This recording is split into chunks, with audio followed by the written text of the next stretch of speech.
Mr. Robert here at Never a Dull Moment, blade sharpening with Mr. Robert and Mr. Howard.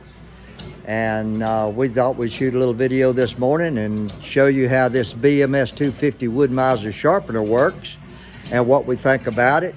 And I'm gonna turn this around here and let you talk to Mr. Howard. And we have a blade going right here at the moment, and he'll tell you a little bit about it. Here he is. Good morning.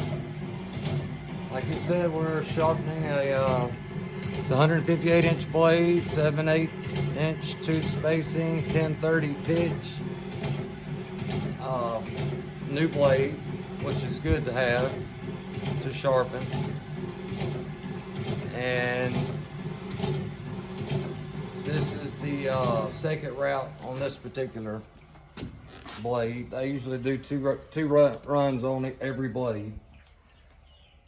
And this one's ready. I'm going to take it off. The machine does really well. I'll probably need to add a little bit of oil in it.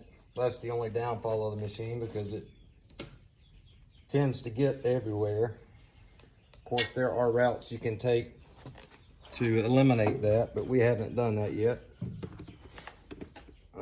Every morning we clean out the grit shavings from the blades that we sharpened the previous day, because there are magnets that surround the pump, which pumps the oil to the sharpening wheel, because that magnet collects all of the grit and they have to be clean.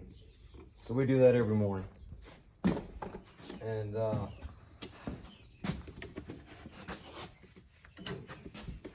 this machine has sharpened a lot of blades, so it probably looks dirty. It's actually only a couple months old.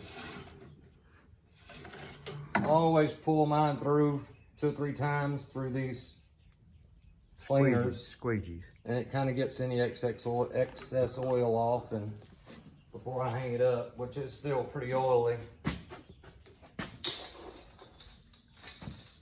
But anyway, we've got a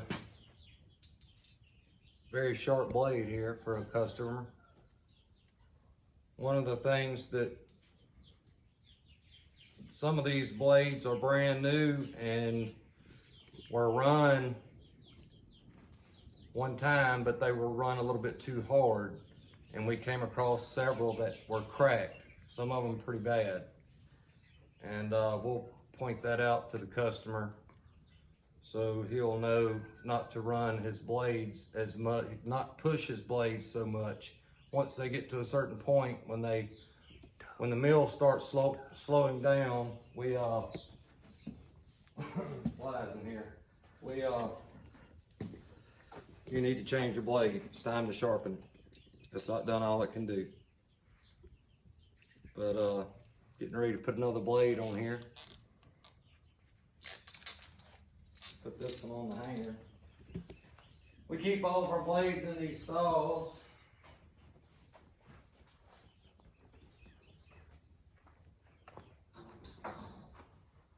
There's our mascot. That's our partner. She makes sure we do everything right out here. That's Miss Shasta.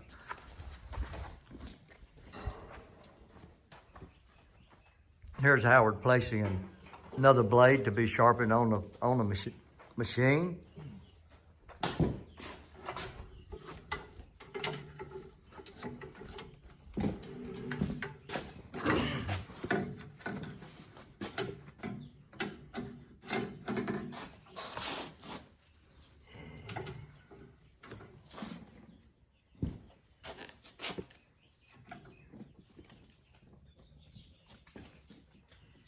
Got it on here, getting ready to start it up. And it takes me a couple of runs. I start off slow. It takes me a couple of runs to get it set exactly where I want it inside the profile of the tooth, which the sharpening wheel is a 10/30 degree sharpening wheel, which fits directly into the profile of the tooth. And most of the time allows you to hit almost every part of the inside of the profile of the tooth, the front angle and the back angle all at one time. Sometimes it don't, depending on how many times it's been sharpened. But on a new blade, it gets the profile. But again, we do run it twice. Explain how you start out on the back angle and gradually work toward the hook angle. If we've come across one that it doesn't fit perfectly into the profile, we'll kind of start at the back angle first and gradually make our way to the front on the second pass. That enables the entire profile of the tooth to be sharp. And on these, I'm making 2 runs, but I'm more focusing on the back angle first, not as much as the face of the tooth.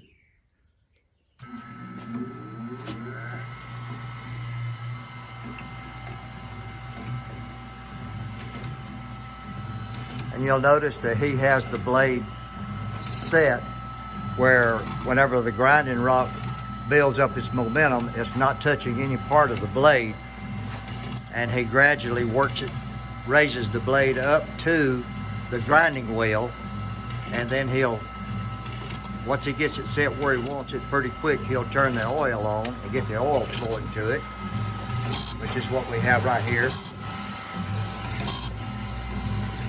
That's hitting the weld joint. Sometimes the profiles are a little different at the weld joint.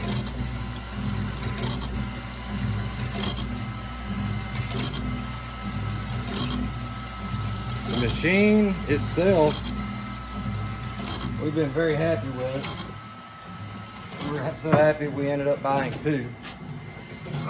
We did. We bought this first 250, this orange one, and then we got to thinking about it, and said, well, you know, if we liked it so well, we went ahead and we bought another one. We bought this one over here, and part of our thinking is if something were to happen to this machine or one of these machines, we'd be stopped and not be able to sharpen blades for a while. So we bought the second machine, since we are in a blade sharpening business, that we could continue to sharpen. And occasionally we do run both machines at the same time. But what we normally do is I will clean the blades and set them and inspect them and set them. And as I do that, Howard's out here sharpening them. And we've kind of got us a routine going. We like that. It works out good for us. And that's just how we do our business. Over here, we have a board where all the blades that we sharpen, we mark them down on this board, and that's how many blades we have sharpened. 3rd week of February. Since the second week of February, and A little over 700 blades there. So we're well satisfied with the way the machine sharpens, how it operates, the efficiency of it, how quick it is. And we don't run this blade as fast as maybe as what some people do. I have talked to a couple of friends, and they say that they run this, they just turn this wide open and just let it go. I talked to the representatives at Woodmiser, and they say this machine is designed to run between 3 and 5. We run it not quite on 4, little, just about 3.5, just a little past 3.5 is where we run it.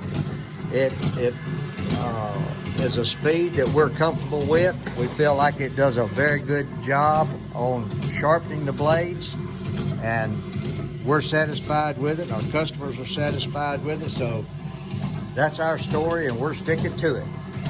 Now, what he has just done, he has took this magnet off of the blade. When this put this magnet on the blade, it over here where I know when it gets in there for my second run, and I'll move my grinding wheel. Just marked right there on the blade. Now what he's going to do is slow it down a little bit, and then he's going to reposition. It's actually already doing it without even moving it. That's good. I don't even have to move it. Sometimes it'll do that. If you run this machine too fast, it doesn't give that grinding wheel enough time to cut to its, I guess, full potential. So when you run it around the second time, it picks up and cuts the metal that it didn't miss it. It just didn't have enough time to cut it. And so it drops the wheel drops down into the gullet a little bit further, and when it does, it picks up and it hits the hook angle, and it cleans up all the way through the gullet, and it gets the back angle.